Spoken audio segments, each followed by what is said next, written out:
देश की आत्मा को कुचल दिया गया था, देश के मीडिया को दबोच दिया गया।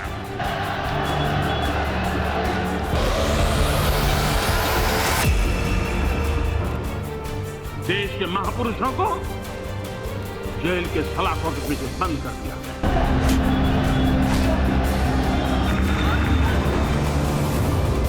पूरे हिंदुस्तान को जेल खाना बना दिया गया।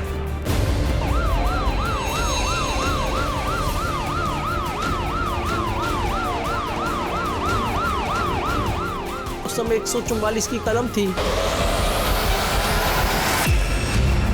पहली बार मेरे घर जब आए सरदार जी के वेश में तो मैं अचंभित हो गया।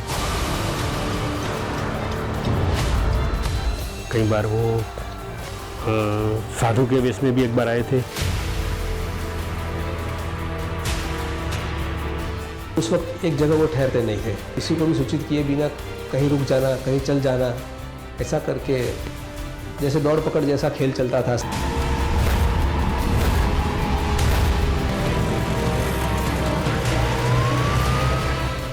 वक्त ऐसी जगह पे उनका ठहरना होता था जो घर पे 2 दरवाजा है, आगे और पीछे, ऐसे घर पे ठहरता है।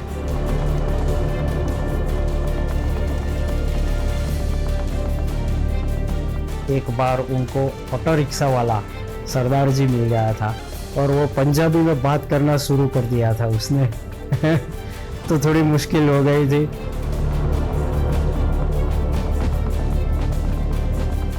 उनका अरेस्ट वारंट था, उनको पकड़ना था सरकार को। सरकार के सामने कोई बोल नहीं सकता।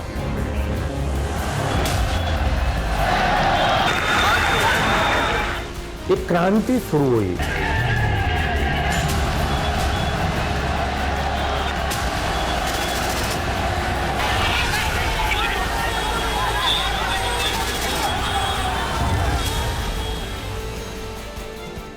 भाइयों और बहनों, राष्ट्रपति जी ने आपातकाल की घोषणा की है। इससे आतंकित होने का कोई कारण नहीं है।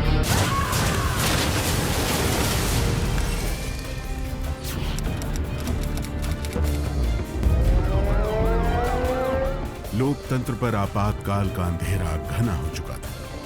इंदिरा सरकार के विरोधियों के खिलाफ वारंट जारी हो चुका था। गिरफ्तारियां हो रही थी। बड़े बड़े विरोधी नेता सलाखों के पीछे पहुंचाए जा रहे थे। पूरा देश जेल खाने में तब्दील हो चुका था। आजाद प्रेस पर पहरा बिठा दिया गया था। लोगों के संवैधानिक अधिकारों पर बेड़ियां डाली जा चुकी थी।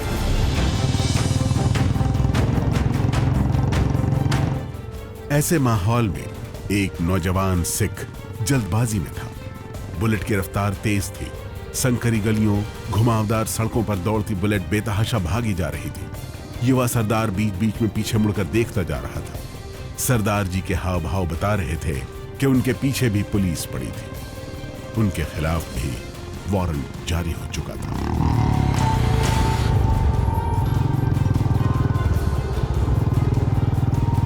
रात के करीब 11 बजे बुलेट एक घर के सामने रुकी। युवा सरदार ने गेट के करीब जाकर आवाज लगाई। दीपक, ओ दीपक। मकान की पहली मंजिल से जवाब आया। कौन है सरदार जी, क्या काम है? दीपक, मैं सरदार जी नहीं हूँ भाई। कौन था ये युवा सरदार? जब मकान मालिक को आधी रात बिन बुलाए मेहमान का नाम पता चला तो वो आवाज रह गया। सिख नौजवान नरेंद्र मोदी थे। आपातकाल के ऐलान के बाद नरेंद्र मोदी ने सिख भेष धरा था।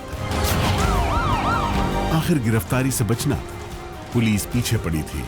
उन्हीं की ही नहीं, संघ से जुड़े सभी नेता कार्यकर्ता की मीसा के तहत देश भर में गिरफ्तारी हो रही थी। उन्हें पुलिस से बचना था।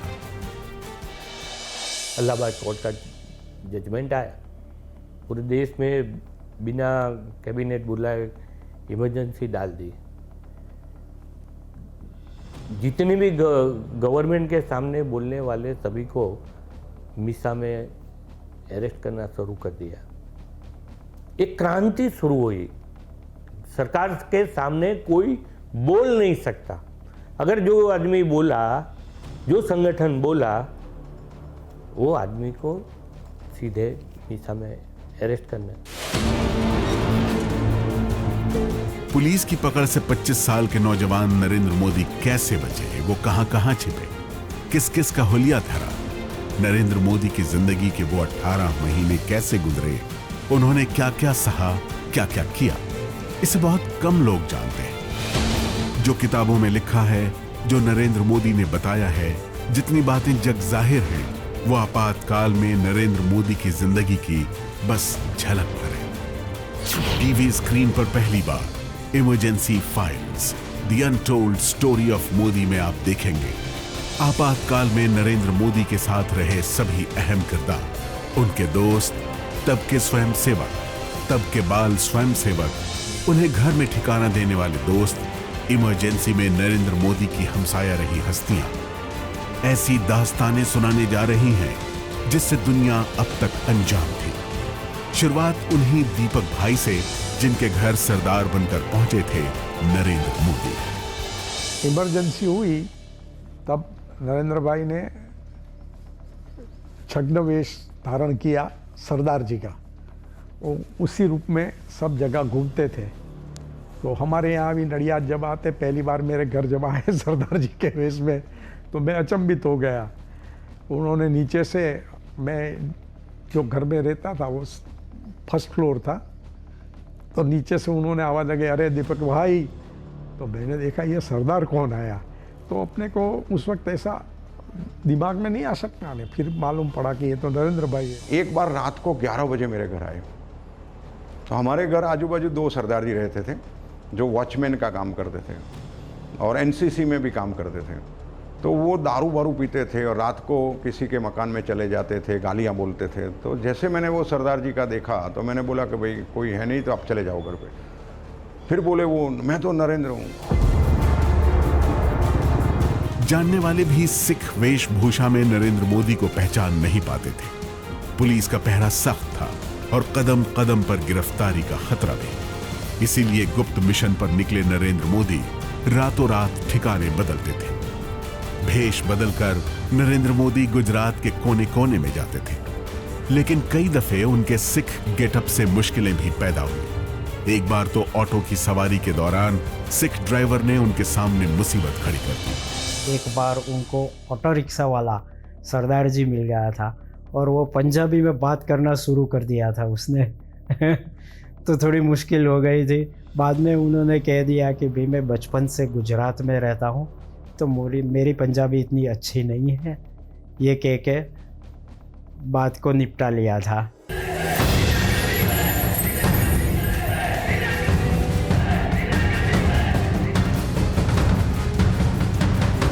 इमरजेंसी के दौरान इंदिरा सरकार ने आरएसएस के स्वयं सेवकों को भी जेल में डालना शुरू कर दिया था। उस वक्त नरेंद्र मोदी गुजरात में संघ के प्रचारक की भूमिका में थे। उन पर भी गिरफ्तारी की तलवार लटक रही थी। नरेंद्र मोदी को भी पुलिस ढूंढ रही थी, लेकिन वो बहुत चालाकी से पुलिस को चकमा दे रहे थे। जिस मीटिंग हॉल में, ऐसा हॉल था, जिस मीटिंग हॉल में जो तो 3-4 एक खिड़की थी, वहाँ एक LIB वाला बैठ गया, दूसरा दूसरे दरवाजे पर, तीसरा। लेकिन एक ऐसा रास्ता था वो सीधा संघ कार्यालय में ही जाता था एक रास्ता, तो वहाँ तक के वो होगा ही नहीं, मीटिंग तो यहीं है। तो उस संघ कार्यालय के बगल में से एक दूसरा मकान था, उस मकान में से काजीवाड़ा की ओर से निकल गए। इसी कड़ी में एक बार स्वयं सेवक नरेंद्र मोदी का सामना पुलिस वालों से हुआ। और पाजी किथे? ये नरेंद्र भाई कहाँ रहते, कुछ पता है? मुझे क्या मालूम कहाँ रहते, किसी और से पूछ लो। नहीं पता। चलो जी जान दो, फिर जान दो। एक बार क्या हुआ कि वो सरदार जी के वेश में बाहर निकल रहे थे और सामने से पुलिस वाला आया। तो पुलिस वाले ने उनको पूछा कि भाई यहाँ पे नरेंद्र भाई कहाँ पे रहते हैं। तो उन्होंने बताया कि भाई मेरे को तो नहीं पता है, आप अंदर जाके पूछ सकते हैं कि भाई कहाँ रहते हैं।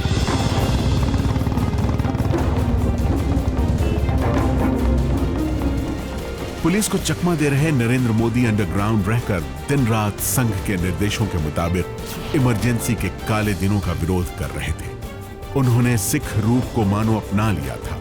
उनके करीबी भी सिख गेटअप में उन्हें नहीं पहचान पाते थे। मैं उस समय सयाजीगंज शाखा का मुख्य शिक्षक था, तो मेरी शाखा कंटिन्यूस चलती थी, किसी दिन बंद नहीं हुई। तो उस शाखा में एक बम्बई से भी अंडरग्राउंड कार्यकर्ता थे, महेश भाई। उन्होंने महेश भाई नाम धारण किया था, सही में तो उनका नाम प्रवीण भाई टाँक था। वो मेरी शाखा में रेगुलर आते थे।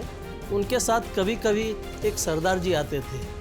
तो उन सरदार जी थे, वो बाद में मुझे पता पड़ा ये सरदार जी और कोई नहीं पर नरेंद्र भाई है। उन्होंने सरदार जी की वेशभूषा और उन्होंने वाणी इतनी अच्छी तरह से एडप्ट की थी कि उस समय ऐसा नहीं लगता था कि ये सरदार जी नहीं है। ऐसा कोई शंका भी नहीं हुई कि ये सरदार जी नहीं है और अपने कोई कार्यकर्ता है। नरेंद्र मोदी को जब भी लगता कि सरदार के भेष में पुलिस उन्हें पहचान लेगी तो वो दूसरा वेश धारण कर लेते। इमरजेंसी के दौरान नरेंद्र मोदी के साथ काम करने वाले बताते हैं कि उन्होंने सन्यासी का रूप भी धारण किया था। सरदार जी बने थे, साधु भी बने थे, अलग अलग कई वेशभूषा में, पर लेकिन ये सिर्फ ये रास्ता काटने के लिए ये सब वेशभूषा करते थे। जहाँ उस स्थान पर पहुँच गए तो वो अपना असली रूप में आ जाते थे, तो सब निकाल लेते थे। और उनके जहाँ भी निवास करते थे वहाँ उनका स्पेशल एक केसरी लुंगी थी, भगवा कलर की, वो लुंगी और अच्छे सरे पहनते थे। जहाँ भी हो सुबह में 5 बजे उठते थे। योगा ध्यान उनका इसी साल से मैं 75 से जानता हूँ कि सुबह में 5 बजे उठकर पहला योगा ध्यान करते ही थे, उसके फिर बाहर नहीं निकलते थे। नरेंद्र भाई जब इंदिरा गांधी की कटोकटी का समय था, उस समय उमिया माता जी का महोत्सव चल रहा था, तो उस समय यहाँ ऊंझा शहर में वो आए हुए थे और माता जी के सानिध्य में राष्ट्र में जो राष्ट्रीय जो प्रचार था पत्रिका माध्यम से, उस समय तो मैं बाल स्वयंसेवक था, तो हमको तो मालूम नहीं था कि नरेंद्र भाई है। और साधु के वेश में कोई संत ने हमको ये पत्रिका दिया है और पहुंचाना है सबको, तो इस तरह से हम लोगों ने उसको बंटवारा करके काम किया था। जब पुलिस हमारे पास आई तो भैया पत्रिका कौन से आई, तो हमने उनको बोला था कि भाई ये तो हमको कोई संत दे के गया है।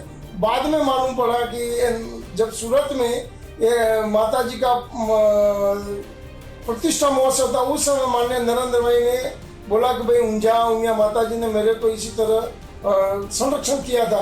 तब मालूम पड़ा था कि भाई माननीय नरेंद्र भाई मोदी ही थे। अब सवाल है कि आखिर सरदार और साधु बनकर स्वयंसेवक नरेंद्र मोदी इमरजेंसी की कैसे मुखालफत करते थे। इस सवाल का जवाब बाद में, लेकिन अब जो बात TV9 भारतवर्ष आपको बताने जा रहा है, इमरजेंसी के दौरान नरेंद्र मोदी का ये राज बहुत कम लोगों को पता है। इमरजेंसी के दौरान हमको पता था कि नरेंद्र भाई को हम लोग बटुक भाई के नाम से जानते थे। बहुत कम लोग थे जो नरेंद्र भाई को बटुक भाई नाम है ऐसा पता था।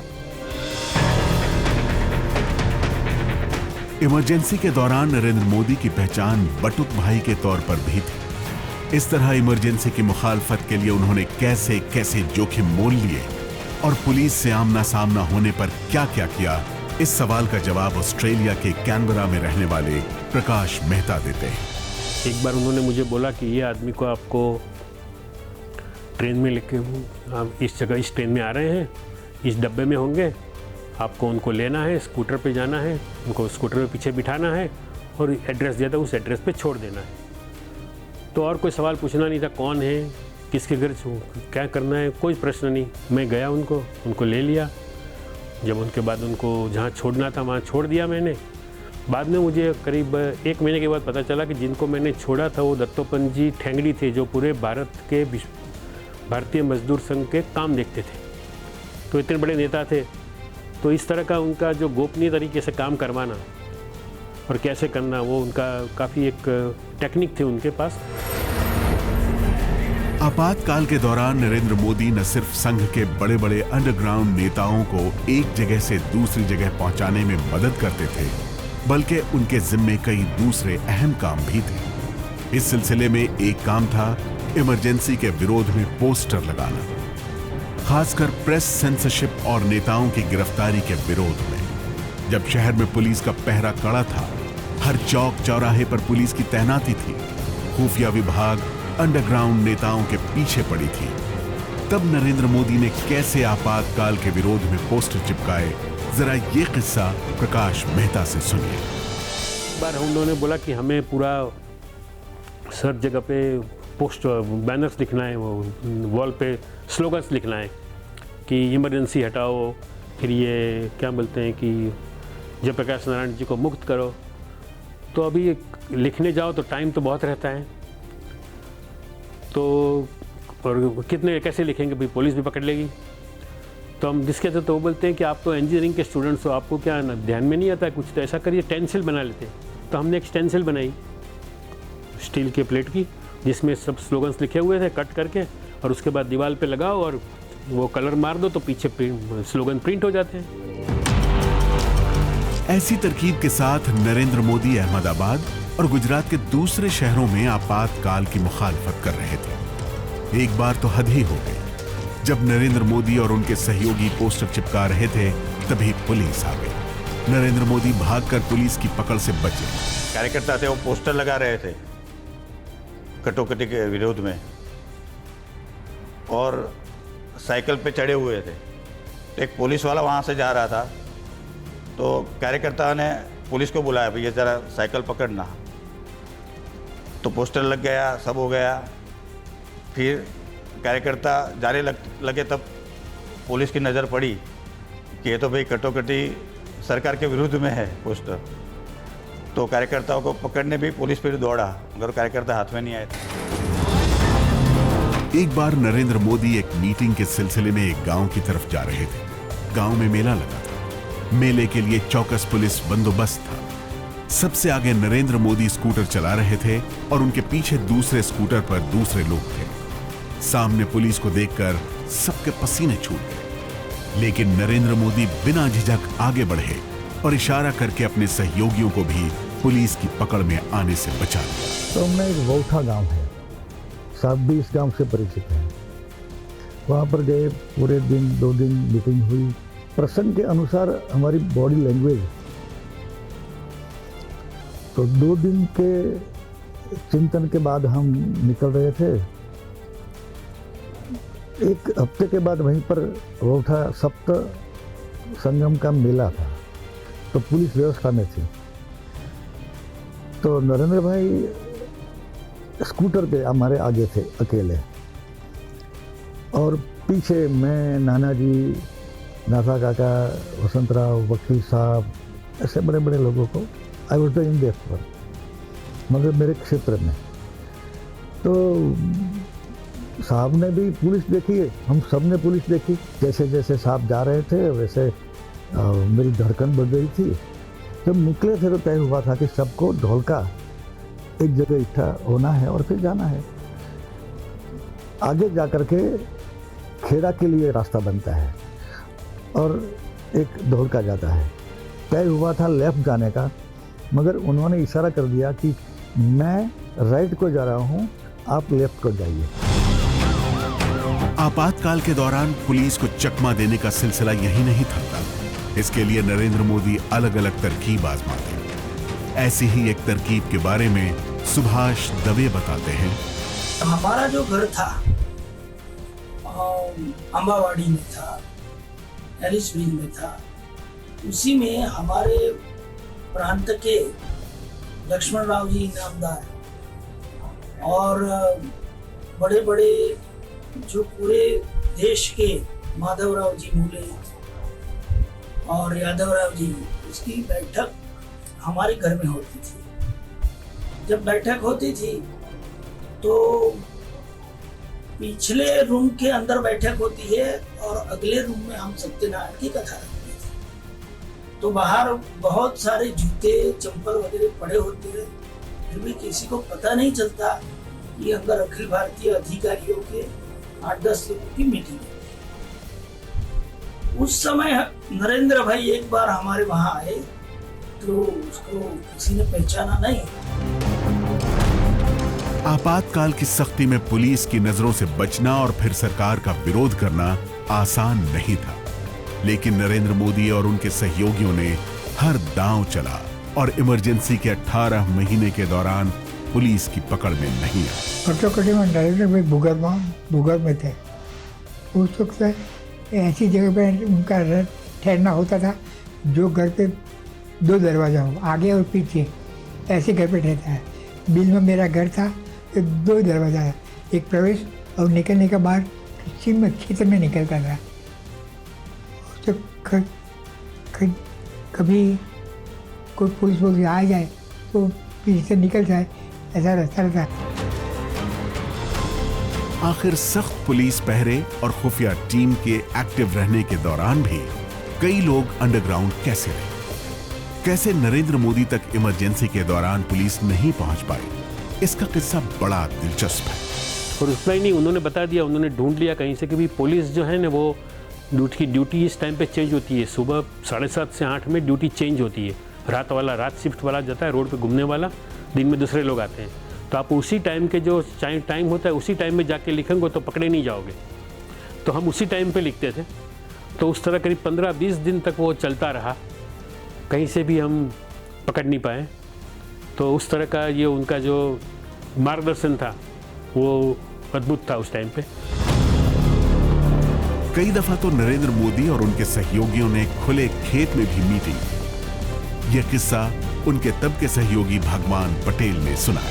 इमरजेंसी में वो खेतों में मीटिंग रखी थी खानगी में। हाँ, उसी टाइम में रोड पर एक स्मॉल स्टैंड था बस का, तो उधर मैं खड़ा रहा था। तो मेरे पास आके स्कूटर पर नरेंद्र भाई आके खड़े रहे। मैंने तो पहचाना नहीं, उनका ड्रेस अलग था, सब कुछ अलग होता। फिर बाद में धीरे धीरे से बोला भगवान दास, मैं समझ गया कि नरेंद्र भाई है। तो मैंने हाथों के इशारे किए बिना हाँ कि राइट साइड पर गेट आएगा उस पर चले जाना। हाँ, तो अंदर खेतों में एक मीटिंग चल रही थी इमरजेंसी में। हाँ, तो वो मुझे सबसे अट्रैक्टिव प्रसंग जो है याद है। नरेंद्र मोदी ने लगातार अपना ठिकाना भी बदला, लेकिन आपातकाल का विरोध करना नहीं छोड़ा। पुलिस उन्हें शहर शहर ढूंढती रही, लेकिन उन्हें कभी पकड़ नहीं पाई। उस वक्त एक जगह वो ठहरते नहीं थे।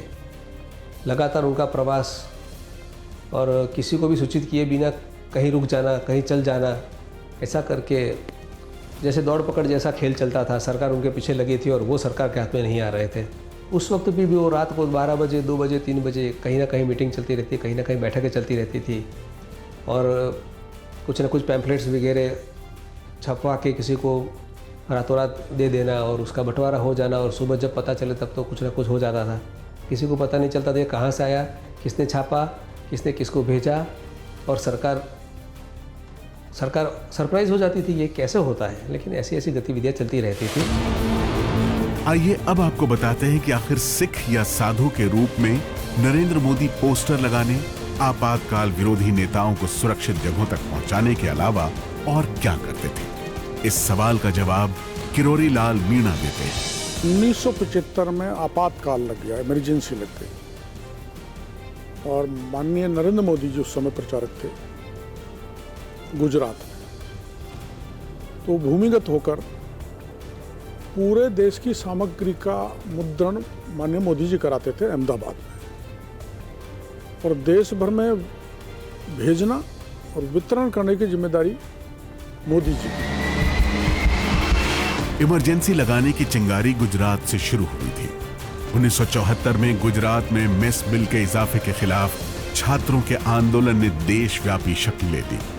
दूसरे छात्र संगठनों के साथ संघ से जुड़ा अखिल भारतीय विद्यार्थी परिषद भी सक्रिय हो गया। छात्रों के आंदोलन से जयप्रकाश नारायण जुड़े और इस विरोध की छतरी के नीचे तमाम कांग्रेस विरोधी पार्टियां आ गई। आरएसएस भी अपने स्वयं सेवकों के साथ जेपी आंदोलन के पीछे खड़ा हुआ। ऐसी सूरत में इंदिरा गांधी ने 25 जून की आधी रात को इमरजेंसी का ऐलान किया। इमरजेंसी के दौरान पुलिस जिसे चाहती उसे मीसा के तहत गिरफ्तार कर लेती। ऐसे में नरेंद्र मोदी ने अंडरग्राउंड रहकर ऐसे लोगों की मदद की जो मीसा के तहत जेल भेजे गए। कई लोग को जेल में भेज दिए, संघ कार्यालय पर प्रतिबंध डाल दिया। उस समय पर करीब करीब एक 1.5 साल तक की बात है, मुझे मालूम है, जहाँ तक मुझे मालूम है था कि बाहर रहकर भी आपस में कम्युनिकेशन, संघ जनसंघ, ये लोगों के साथ जो अपने कार्यकर्ता जरूरियातमंद वाले कार्यकर्ता है, वो कार्यकर्ता के घर में कैसे मदद मिले, उसका प्रबंध संघ जनसंघ बाकी के संगठन मिलकर करते। नरेंद्र भाई ने भी उसी समय पर ऐसा काम किया, जनसंघ ने भी ऐसा काम किया। जो कार्यकर्ता जेल में गए, जो कार्यकर्ता की स्थिति अच्छी नहीं थी, उनके घर अनाज पानी खाने रहने का प्रबंध सब बाहर रहकर। नरेंद्र भाई बसंत भाई के घर खाना पहुंचाना है, भूपेन भाई के घर पे भी सिर्फ 2 दिन का ही खाना बचा है। आज कुछ करते हैं, क्या हो गया एकदम से? वसंत भाई के घर आज क्या खाना पहुंचाना होगा, क्योंकि उनके पिताजी को पुलिस पकड़ के ले गई है। 26 जून को आपातकालीन स्थिति आई 1975 में। उन्होंने सोचा कि भाई पकड़े जाएंगे, वो तो पकड़े जाएंगे, सबकी स्थिति तो होती नहीं। और उस जमाने में तो हमारी पार्टी की स्थिति ऐसी थी कि 1000 में से एक दो परिवार ऐसे थे जो संपन्न परिवार होते थे, बाकी सब परिवार तो संपन्न नहीं होते थे। तो उनके परिवार के जो मुखिया है या लड़के हैं, वो अगर जेल में गए हैं तो उनके परिवारों की चिंता करना, वो चिंता का भी करने का काम भी नरेंद्र भाई करते थे।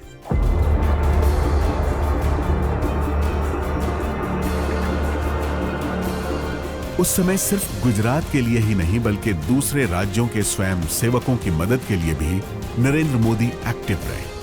खाने पीने से लेकर पैसों के इंतजाम तक नरेंद्र मोदी ने सबका पूरा ख्याल रखा। हमारे एमपी है, एमपी के सबसे ज्यादा स्वयंसेवक को यहाँ थे। हमने दाहोद और झालोद में उनको हमने रखा था। उनको पैसा पहुंचाना, खाना पहुंचाना उन्हीं के द्वारा होता था। कभी वो सरदार जी बन के आते थे, कभी वो कुछ दाढ़ी बना के आते, हमको मालूम ही नहीं पड़ता, लेकिन जब दाढ़ी पगड़ी उतारे तब मालूम पड़ता कि ये नरेंद्र भाई है। ये किस्सा भी बहुत कम लोगों को पता है कि आपातकाल के दौरान एक सहयोगी के निधन पर नरेंद्र मोदी ने शमशान में श्रद्धांजलि भाषण दिया था। मुझे कार्यकर्ताओं का संपर्क की जिम्मेवारी दी गई। ऐसा इमरजेंसी के दरमियान 1.5-2 साल तक नरेंद्र भाई के साथ काम करने का मौका मिला। बाद में जब संघर्ष में जो आया, वसंत गजेंद्र गडकर जी का निधन हुआ, उसी वक्त उस स्मशान यात्रा में भी सब आए और उसी वक्त भी नरेंद्र भाई ने सरदार जी के वेश में ही स्मशान में भाषण दिया था, उनको श्रद्धांजलि दी थी। आज की तारीख में नरेंद्र मोदी के बारे में कहा जाता है कि वो कठोर परिश्रम और अनुशासन प्रिय है। लेकिन नरेंद्र मोदी शुरू से ही ऐसे शख्स रहे हैं जिन्होंने खुद अपनी पहचान गढ़ी है और दूसरों को भी ऐसा करने की सीख दी है। इमरजेंसी के 18 महीनों के दौरान नरेंद्र मोदी ने संघर्ष में गुजरात नाम का एक संस्मरण भी लिखा है। इस किताब को लिखने के लिए नरेंद्र मोदी ने अन्न त्याग दिया और पूरे महीने सिर्फ फल और सब्जी पर गुजारा किया। उन्होंने एक पुस्तक लिखा संघर्ष में गुजरात करके। बहुत कम लोगों को मालूम होगा कि वो पुस्तक लिखने के लिए उन्होंने 1 महीने तक सिर्फ भाजी खाई थी, बाकी कुछ नहीं खाया। हमारे एक बड़े कार्यकर्ता के घर रहे और वहीं उन्होंने पुस्तक लिखा। छोटे छोटे कार्यकर्ता ने भी क्या किया है, तो वो उस पुस्तक में उन्होंने लिखा कुछ छूट ना जाए और कुछ गलत ना लिखे।